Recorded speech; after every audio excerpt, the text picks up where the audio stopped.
'78 Nova four-door revival.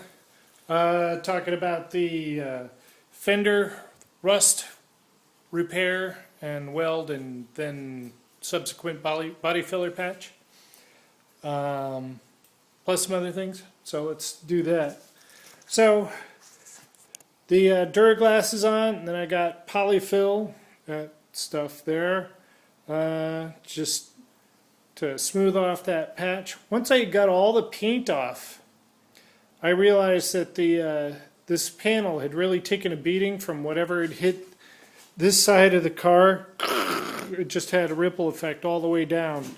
So this edge was puckered up, as was this edge puckered up, and then so it was like low in the middle, and then there was a high spot of metal in here before I even started welding. So I just body fill instead of trying to hammer and all that. Oh, and here's also another little pucker where the fender curve comes down and meets the panel.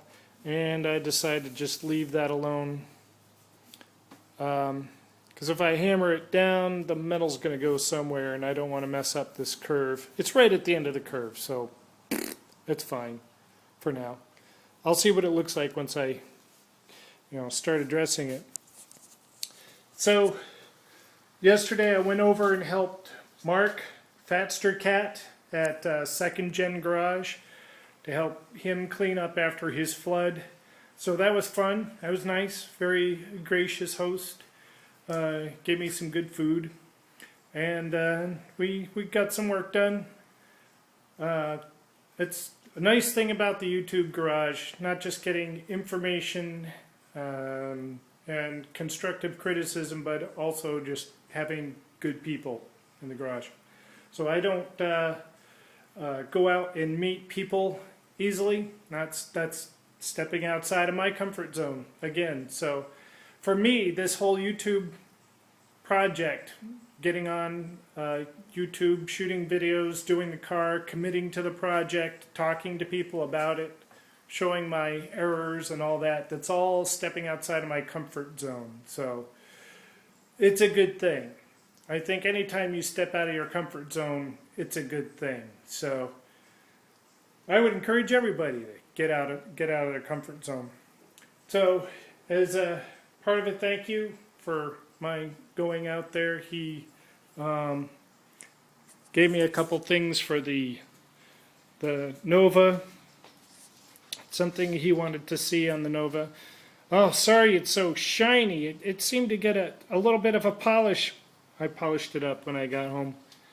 So, little Edelbrock air cleaner cover. Well, I guess that is the whole air cleaner. So this is a little mock-up. It's sitting up on a little adapter I made that would no way be safe to run, but that's about what it would look like on top of old grimy straight 6. Now I'm gonna have to do something with the rest of it. Look at that. So anyway, that's nice. Also, when I get the rims I want, the rally rims, he had some center caps that he had lying around. So that'll be cool.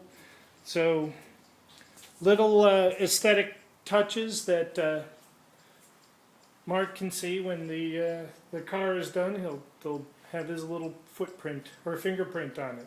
So that's cool. Something else I wanted to talk about, is why I am working on a four-door. Excuse me. Well, it's a two-door right now, but reason I'm working on a four-door Nova is because the very first car I had was this model in red. The very first car. And I didn't even have it 9 months, and I hit black ice and smashed it up, totaled it. I wasn't even going that fast, it was just black ice has no mercy. And I ended up going nose first into a stone wall. So I'll do a little reenactment of that sometime in a later video. Not full scale. But anyway, So when I saw this car for sale on the side of the road, umpteen years later, I was like, that's like the first car I had.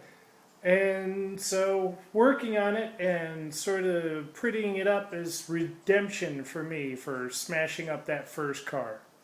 So that's why I wanted a four-door. And it wasn't like I went out looking for it. I drove by and there it was for sale on the side of the road. So that was 8 years ago when I bought this.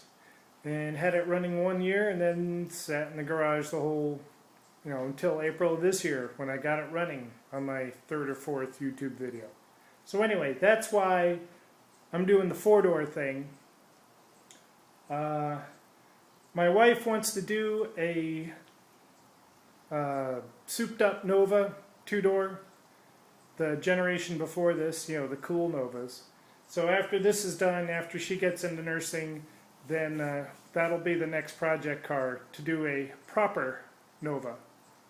The more popular Nova with irresponsible power and all that stuff. So she's happy about that. That was her idea, not mine. And I'm looking forward to doing that. So I'll be able to take what I've learned here and all the tools that I have and knowledge that I've gained in doing this, I can take on to doing that. So in summary, I want to thank you again, Mark, for your generous hospitality and contributions to my garage and the car. And you've given me another little bit of thing to chase here with this air cleaner. So I gotta have to do something with this in here now. So anyway, the challenges keep piling up. That's okay. I've got time, and the more I learn, the more I do, the more ambitious I get. So here we go.